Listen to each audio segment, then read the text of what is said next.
Merhaba arkadaşlar, bildiğiniz üzere ben Klaus PUBG Mobile. Bugün sizlere oyuna yeni güncellemeyle gelen süreli şeyleri göstereceğim. Evet, görmüş olduğunuz gibi burada şehir sakini, moda hakemi üstü gibi şeyler var.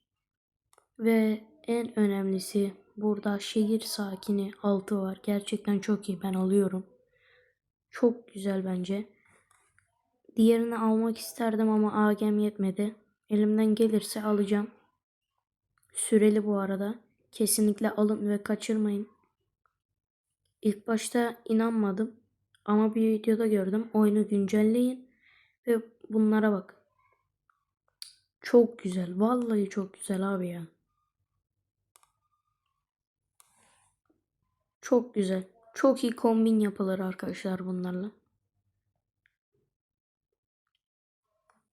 UC olsa net alırdım. Bakın. Sahte falan değil. Konfig falan değil bakın. Yemin ederim aldım. Geldi.